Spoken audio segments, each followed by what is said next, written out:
el Fondo Editorial Estado de México, en este recinto maravilloso que es la Feria Internacional del Libro de Guadalajara. Muchísimas gracias por acompañarnos esta tarde en que tenemos el honor de platicar de este libro que, bueno, a mí me parece que es una verdadera joya, de esos libros cuando uno dice, es que esta es una joya, que es El regreso del kazajo. El regreso del kazajo, que es de la autoría de Gerardo Antonio Martínez. Gerardo, muchísimas gracias por estar con nosotros y por permitirnos tener esta charla sobre todo una charla de amigos, contigo, con María del Mar Gamis y con Gerardo Lamas. Si me permiten, empezar nada más por señalar unas brevísimas líneas de quién es cada uno de ellos para que nos comenten esta obra. Bueno, el autor, que es Gerardo Antonio Martínez, él nació en la Ciudad de México, es periodista y escritor. Su trabajo se ha publicado principalmente en el suplemento cultural Confabulario del periódico El Universal, en donde ha sido secretario de redacción y también coeditor. Fue editor de Guardia Nocturna en la agencia de noticias Son, consejero editorial de la revista Común, becario del programa Jóvenes Creadores del Fondo Nacional para la Cultura y las Artes, FONCA, en el género de novela de 2012 y 2013. Ha sido colaborador de las revistas Casa del Tiempo, Común, Punto de Partida y Cronopio, entre otras. Premio de la revista Punto de Partida de la UNAM en 2007 en la categoría de crónica.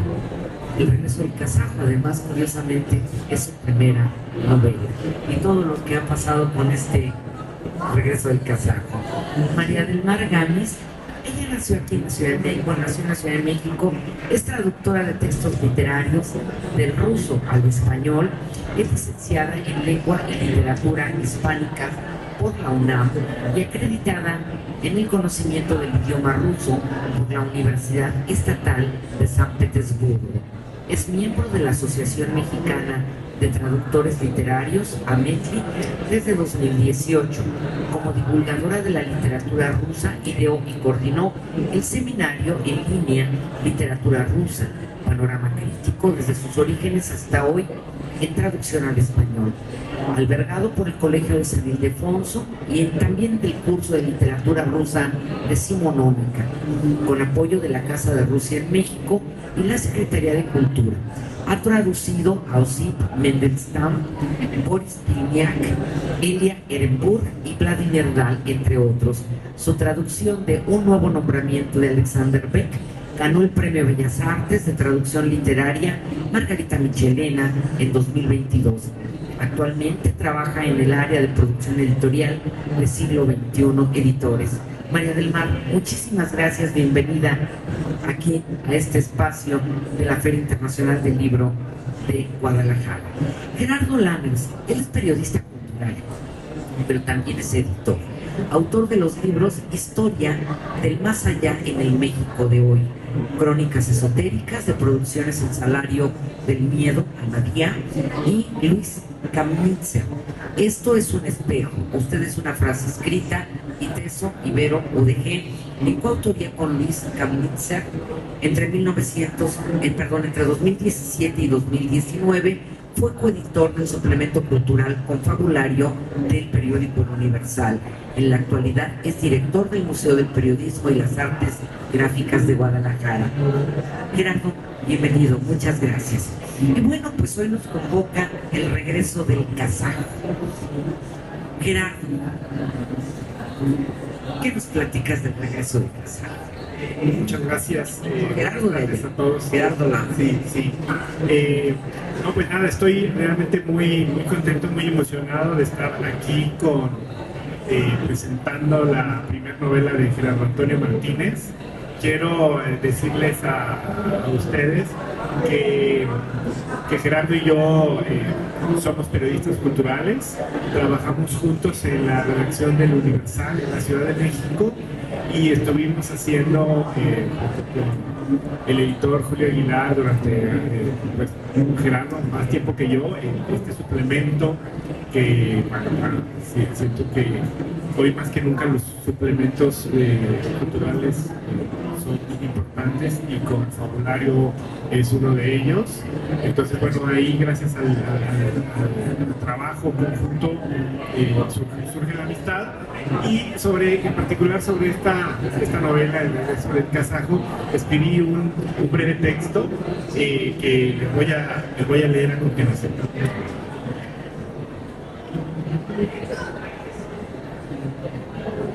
El regreso del kazajo es una novela escrita con recursos de novela negra y ambientada, como bien dijo Vicente Alfonso en el texto de contraportada, en el México de la década de 1950, en el contexto de la llamada Guerra Fría entre la URSS y Estados Unidos, ¿no? La URSS, la Unión de Repúblicas Soviéticas Socialistas. Mientras la leía, creí escuchar ecos de Chandler, de Rafael Bernal, de Paco Ignacio Taibo II en sus páginas. Me parece muy significativo y ello me lleva a hacer algo que sabemos hacer muy bien los periodistas, es decir, a hacer preguntas, que Gerardo Antonio haya elegido una historia de este periodo histórico del siglo XX, cuyos protagonistas son un preso político y una especie de junior mercenario que prefigura de alguna forma el siglo XXI. Quisiera detenerme en este asunto característico del siglo XX, la lucha política por los ideales, la militancia comprometida por una causa mayor, en este caso, la militancia de un miembro del Partido Comunista Mexicano, trotskista si no me equivoco, que termina siendo víctima por partida múltiple y cayendo en las garras del totalitarismo estalinista. Hoy que la desinformación y las fake news nos hablan del peligro comunista que acecha a México, según algunos círculos ciudadanos, conviene revisar a través de textos históricos y de no ficción, como lo es El regreso del kazajo, para establecer de manera más responsable y cívica un vínculo con nuestro pasado reciente. Construida con la técnica del contrapunto, el lector del regreso del kazajo disfrutará de las andanzas de los dos protagonistas. Por una parte, de las pesquisas de un trío de improvisados detectives en varias cantinas del centro de la Ciudad de México, entre otros lugares, encabezada por Nacho Cervera, un hijo de diplomáticos que además de atravesar por una crisis existencial, anda tras la lana, lo único que parece importar. Y por la otra, de la voz interior del recluso Emilio Padilla, narrando sus vicisitudes y reflexionando, cómo no, sobre el problema de la libertad. Y en medio, México y los mexicanos, México y su cultura, México y su subcultura del desmadre y la corrupción, mediándolo todo, territorio a modo para las labores de espionaje y contraespionaje en las que parece estar envuelto nuestro hombre en la URSS. Si bien el regreso del kazajo pone al descubierto la antesala del mundo complejo en que vivimos ahora, caracterizado por el derrumbe de las utopías, lo propio de la novela como género literario, a diferencia del ensayo, por ejemplo, es que nos ofrece la posibilidad de permanecer por unos días, unas semanas o por un tiempo mucho mayor en compañía de los personajes, o mejor aún, poniéndonos en sus zapatos y así vivir otras vidas. Es por eso que yo les recomiendo la lectura de este libro y le pregunto a Gerardo Antonio, ya que hablaba yo de preguntas, por la posibilidad, ante la evidencia aquí reunida, de que esté pasando por su cabeza no solo una segunda novela, sino la construcción de una saga, la saga del kazajo. Claro.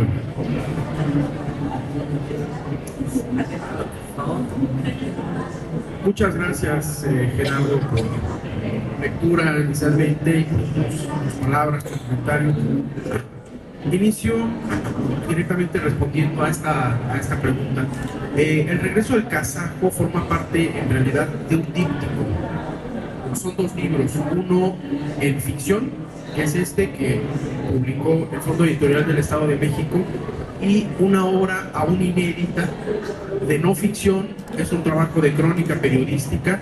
No intento usurpar las funciones o la profesión de historiador, que no soy, simplemente con las herramientas periodísticas, pero trabajando con las fuentes de los historiadores, en este caso los archivos históricos, los testimonios y la hemerografía, reconstruyo la historia del personaje real en el que de alguna manera se inspira esta novela, que es Evelio Vadillo. Ahora nos acompaña Evelio Vadillo, nieto del personaje de quien se basa esa historia, y otros familiares de él, José Mario y otros familiares que me da mucho gusto que nos acompañen. Esta historia, este libro aún está inédito.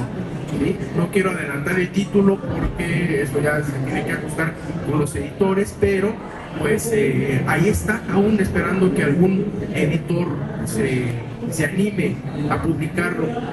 Pero ¿qué es lo que pasa? Cuando yo fui trabajando, investigando la historia real de este personaje mexicano de carne y hueso que tuvo esa desdicha de tener que pasar 20 años encerrado en todo el sistema carcelario de la Unión Soviética, fui descubriendo que hay lagunas que la historia y el periodismo logran responder. Porque como dice Svetlana Alexievich, lo que se dice una pareja, ¿sí? En la intimidad de la noche queda ajena a la historia diurna, y la única forma en la que la literatura la puede responder es a partir de la imaginación. Y entonces yo me puse a la tarea de escribir una historia totalmente de ficción en la que se respondieran muchos de esos aspectos, es decir, no solo el aspecto afectivo de este personaje, sino también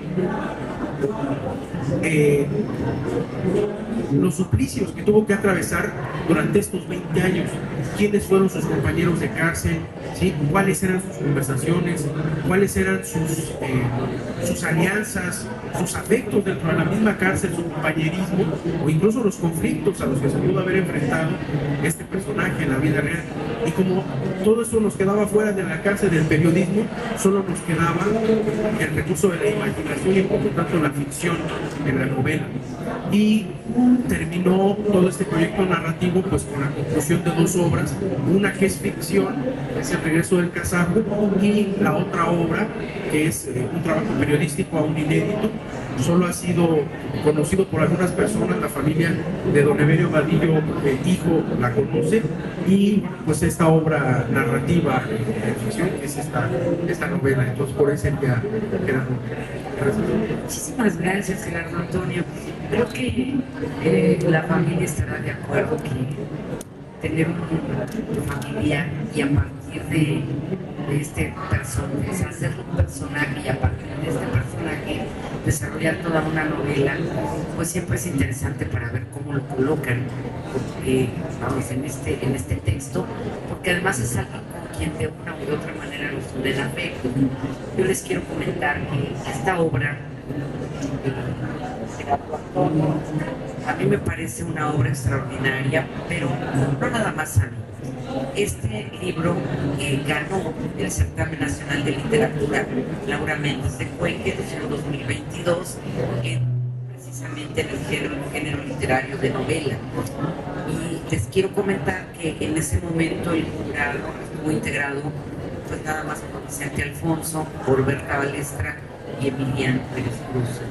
Yo estuve el día de la premiación y créanme que fue por demás interesante los comentarios que cada uno de ellos hicieron de este trabajo.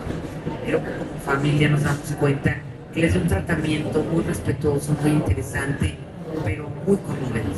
Muy conmovedor. Creo que este libro nos mueve muchas emociones. Y bueno, ¿qué más puedo decir yo? Que es un libro que además lo sabe Gerardo Antonio, que a mí en lo personal me emocionó muchísimo.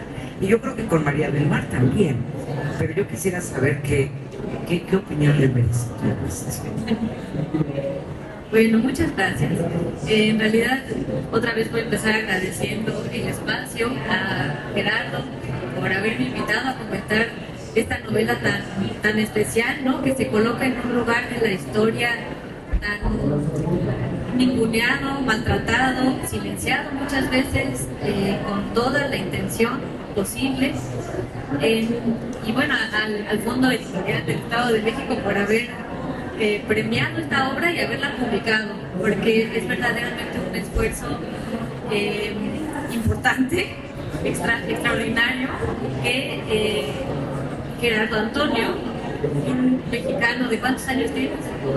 De 41 años, perdón por la balconeada, y viene otra, de 41 años, es decir, una persona que nació poco antes de que cayera la Unión Soviética, ¿no? O sea, que más bien ya le tocó toda esta etapa en la que yo crecí también, donde el gran perdedor, el discurso que ya no está en la mente de los jóvenes para defender, para luchar, para unir a la gente, el gran perdedor ha sido el comunismo, ¿no? Y hemos más bien crecido, tanto Gerardo como yo, desde el otro lado, ¿no? Sin quererlo, inmersos en una piscina epistemológica, comercial, ideológica, que es la del vencedor, que es la de este capitalismo estadounidense, occidental, que le llaman ahora también, que estos términos se han vuelto a poner de moda un poquito, gracias, odio el gracias a, porque es como que viene algo bueno, pero en realidad a partir de la invasión de Rusia a Ucrania, ¿no? Como que de repente nos empezamos a dar cuenta de que todo ese pasado que ocupó gran parte del siglo XX y que tocó la vida de tantas personas de manera tan profunda y tan determinante, la de Emilio Vadillo particularmente difícil, de repente ese pasado empieza a aflorar con algunas palabras, conceptos que parecían olvidados y que necesitan una explicación, una aproximación para no caer en el olvido, y que además nos ayudan a comprender qué es lo que está sucediendo, como que le hacen huecos a esa piscina en la que crecimos, ¿no? Y nos hacen ver que hay otra historia y hay otra manera de vivir la realidad y hay otra manera de pensar el mundo. Sin embargo, una vez más, ¿no? Necesitamos a veces de los libros de historia, a veces de los testimonios de personas que quizá no habíamos ni vuelto a mirar porque pensamos que pues es una más. Necesitamos de esos testimonios para poder empezar a llegar a construir ese otro lado de la historia que teníamos tan negado. Y bueno, en mi caso, a mí la novela y la amistad de Gerardo me ha sido especialmente cercana porque siento que, como ya les había comentado Laura, gracias, pues mi historia también es un poco extraña porque me dedico a la traducción del ruso, o sea, de ese idioma que se asoció mucho tiempo con el comunismo, y además de ese idioma en cuyo país enorme que se asocia también a el frío, a condiciones terribles de vida. Pasó 20 años el protagonista de esta novela, el protagonista de esta no novela, no historia, como también la han llamado antes. Entonces, pues empecé a estudiar ruso y un poco me enfrenté, como creo que me enfrentó Gerardo, a esta dificultad para comprender a quién le interesa esa otra parte del mundo, o sea, cómo llegamos a conocer qué fue lo que pensó esa gente, qué fue lo que vivió esas personas, lo que vivieron, por qué luchaban, y cómo puedo acceder a esa información. La traducción del ruso comporta muchas dificultades que yo no me imaginaba que me iba a encontrar, además de la de aprender la lengua, que ya es espantosa. Decía, bueno, aprenderé ruso, pero no se queda ahí. Hay un problema con la fijación de la memoria, con cómo se mantienen los textos, qué se decide guardar, que yo no me esperaba encontrar cuando quise dedicarme a la traducción de literatura rusa. Creeríamos que ese es un problema que se debe solamente al siglo XX con la gran censura estalinista, pero no, la tradición rusa, también decimonónica, tiene mucha historia de censura. Entonces, el primer problema que tiene un traductor de ruso, después de que ya logró aprender el idioma, no es ponerse a decidir cómo traducir, sino entender qué versión del texto está traduciendo, porque muchas veces la versión a la que tenemos acceso en primer lugar es la versión que quedó oficial, la que se imprimió, y que es una versión que sufrió muchas censuras. Es decir, ha habido siempre un esfuerzo grande de control ideológico, pero sobre todo el control de la memoria, de lo que va a quedar, de lo que va a permanecer en la historia oficial.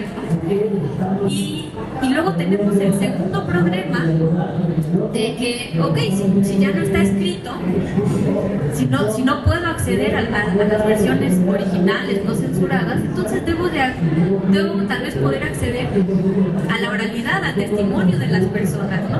Pero ¿qué pasa cuando esas personas se murieron hace mucho tiempo o estuvieron encarceladas durante 20 años en situaciones en las que su psique, su moral terminó quebrándose? Porque podrían pasar dos cosas, como le pasó al camarada Evelio Vadillo, y ustedes familiares lo podrán constatar.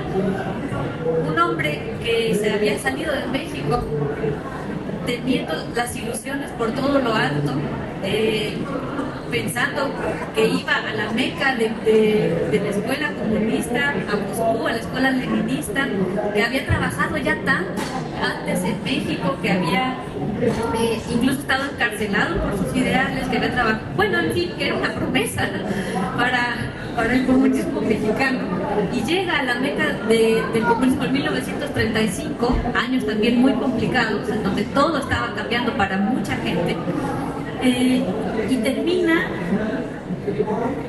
encarcelado en diferentes lugares de Rusia, o bueno, de la Unión Soviética. Entonces sufre internamente un colapso, no sé cómo decir, un desgarre que produce que a su regreso no quiera decir nada, ¿no? O sea que entonces la persona que nos quedaba para dar su testimonio está tan roto o tan, no sé cómo decirlo, que prefiere callar, que prefiere no contar su historia ni a sus amigos más cercanos, porque además ya no confía en sus amigos más cercanos, porque regresa y sigue sin encontrarse, sigue sin saber a qué está regresando, ¿no? Entonces, ¿qué sucede?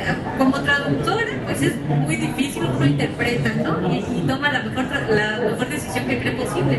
Pero como periodista, que creo que eso nos une a nosotros en traducción y periodismo del curso, pues entonces empezamos a imaginar. Y la mejor respuesta para eso se encuentra en la literatura o en esa capacidad de crear, ¿no? En los 90 ya hubo un ejercicio en México para recuperar la historia del camarada Evelio. Salieron algunas cosas en Nexos. Hay una crónica que parece, bueno, que yo la leí y me encanté, caí en el juego de ficción, pensé que era verdad, de Héctor Aguilar Camín, que les recomiendo mucho, donde cuenta relata un encuentro con José Revueltas, adentro que estaba escondido antes de que lo encarcelaran nuevamente en el 68, y en donde les relata a un grupo de jóvenes la historia de Evelio Vadillo, o como él la veía. Yo leí esa crónica y me fascinó, me imagino que a ti te habrá pasado lo mismo.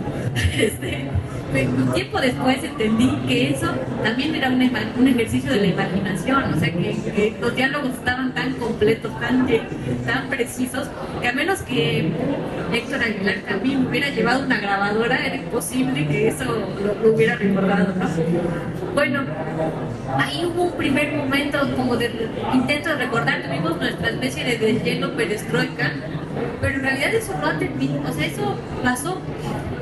El ejercicio por recordar nuestra historia presente, como lo dijiste muy bien, Gerardo, de acercarnos de manera responsable, la desclasificación de los archivos está empezando a darse apenas ahora, ¿no? Entonces, bueno, yo después de decirles todo esto, más bien tengo la pregunta para Gerardo, que es cómo alguien que creció en un momento en el que ya no era relevante, o en el que más bien estaba tan delicada la historia, tan oculta, tan estigmatizada la historia de los comunistas, cómo alguien se interesa por la historia del camarada Evelio Vadillo y le dedica 10 años de investigación y de ejercicio, reconstrucción literaria. ¿Cómo llegaste tú? Yo creo que cómo llegué yo, pero ¿cómo llegaste tú a esta historia?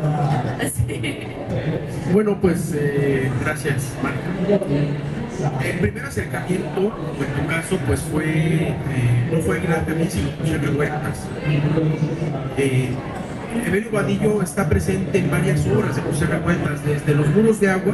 Es un personaje secundario que es uno más de los presos, pero cuando tienes las referencias te das cuenta después de la segunda, tercera lectura que haces de Los Muros de Agua, dices, ese es Evelio Vadillo, ¿sí? Después está presente en Los Días Terrenales, otra de las novelas de Revueltas ya de los años 40, y también en Los Errores. Eso solamente en la obra de ficción de José Revueltas, porque en sus ensayos y en algunas crónicas también está presente, porque para Revueltas el caso del camarada Vadillo era un conflicto ético. Nosotros como comunistas estamos en la obligación de exigir en primer lugar al partido y al gobierno que regrese a nuestro camarada. Eso en primer lugar. En segundo lugar, porque también cuando yo me enteré, estoy hablando a finales de los 90, era yo muy joven, Italia 28, cuando uno se enteraba de esta historia dices, pero qué barbaridad, el único mexicano que estuvo en esa situación. Y uno se pregunta, más allá del aspecto ideológico, mis cuestionamientos eran más en el sentido humano. ¿Qué vivió? ¿Qué tuvo que soportar? ¿A qué se enfrentó a su regreso? ¿Sí? Entonces, más allá del asunto ideológico era el aspecto humano, a lo que se enfrentó allá, pero al mismo tiempo a su regreso. Entonces, fui durante distintos años pues jalando, de repente descubriendo por aquí un dato, aquí y allá. Inicié en el Archivo General de la Nación, encontré algunos documentos que en realidad me dieron, yo pensé que ya estaba terminado la investigación, publiqué un reportaje en la crónica. Esto no se puede decir porque corresponde a la imaginación y aspectos que no me constan, únicamente todo un evento, ¿sí? Y uno se los puede imaginar. Eso es lo que buscaba cualquier persona, es humanamente entendible.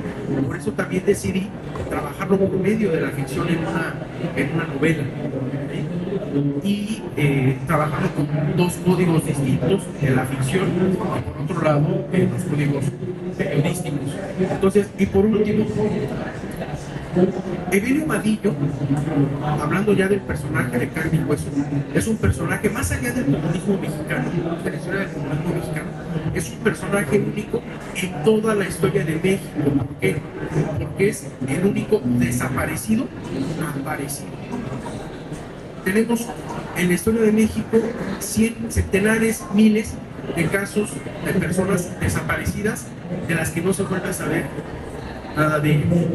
Evelio Vadillo es el único que después de 20 años, haya sido en Rusia o en cualquier otra latitud, regresa, ¿sí? Y se enfrenta a la exigencia de los demás. ¿A qué tipo de exigencia? De que los demás quieren confirmar sus propios prejuicios y sus ideas a partir de lo que él diga. Por eso Evelio Vadillo apuesta por el silencio, pero no es un silencio temeroso, sino es un silencio que apuesta por la reconstrucción de su propio pasado, ¿sí? Pero arrojado por los afectos de aquellos que le corresponden. No fue ningún cobarde, ¿sí? Al contrario, él decidió cultivar los afectos que con las distintas contingencias de lo que le tuvo la desgracia de pasar, había estado imposibilitado de seguir cultivando. Este libro francamente es excepcional porque lo que dice Gerardo es la reconstrucción de un personaje e irlo completando con esta parte de la ficción. Creo que es loable la forma como lo maneja Gerardo. A mí lo personal personal me dejó mucho porque creo que por momentos me llevaste a estar con ellos, me llevaste a estar con Evelio Vadillo, me llevaste a lugares a hacer testigo de algunas pláticas. Creo que es interesante la forma que nos Gerardo lo maneja. Y yo creo que también o sea, 20 años se dice muy sencillo, pero hay que ver cuántos años fueron y qué tanto lo moldearon, qué tanto lo movieron, qué tanto lo cambiaron. Pero ese momento de llegar y reencontrar, pero sobre todo esa parte que tú dices, los afectos. Yo creo que nosotros podemos imaginar por un momento, únicamente pensar qué tanto nos han determinado los efectos que hemos tenido a lo largo de toda nuestra vida. Vivir sin ellos, quitarnos esa parte de formación todavía que él tenía, y llegar y encontrarse simplemente y ver qué queda de esos efectos, porque además no nada más es cómo los recuerdo, sino qué queda de ellos ahora a partir de quién son después de esa experiencia que vivió, que yo creo que fue muy compleja. Yo en lo personal les quiero comentar que esta obra, bueno, a mí me conmueve mucho y yo creo que así conmovió el jurado porque, bueno, fue indiscutible ganadora de este certamen. Y creo que también como autor, Gerardo Antonio está muy comprometido porque ¿qué sigue ahora? Yo lo pregunto como lector. ¿Qué sigue después del regreso del Casar de Gerardo Antonio? No nada más lo que decía Gerardo de Casar, sino de las obras que estamos esperando leer de este autor maravilloso que es Gerardo Antonio Martínez, que está trabajando ahora este autor. Bueno, a mí me parece que lo que yo podía contribuir para desentrañar la historia, esta incógnita, este enigma que representaba no solo para la izquierda, sino parece que para la misma humanidad, la historia de Evelio Vadillo, yo ya aporté lo que podía aportar. Y yo creo que todo autor no se puede sentir satisfecho retomando los mismos temas. Yo tengo la intención de explorar otros enigmas. Yo creo que todo escritor que no se enfrenta a un enigma, pues está haciendo quizá publicidad o relaciones públicas. Entonces, me interesa el tema de la memoria y de la verdad, ¿sí? Pero no desde un discurso militante, sino desde las mismas incógnitas, enfrentarse a las paradojas de la existencia, pero también manejado no desde una anécdota lejana de los años 50, sino desde anécdotas más cercanas para lectores contemporáneos que nos sintamos más identificados.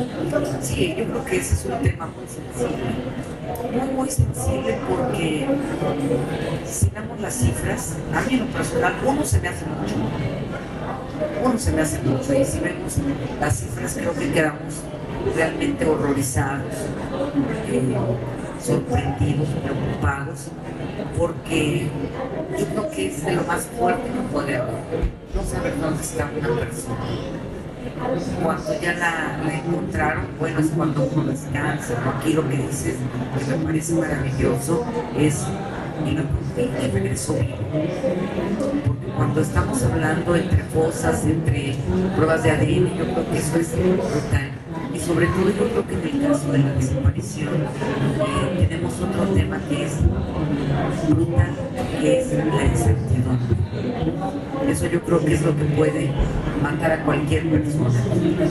Les recomiendo ampliamente El regreso al Casapo. Ya estaremos después viendo qué más nos sorprende Gerardo Antonio. El poder de servir.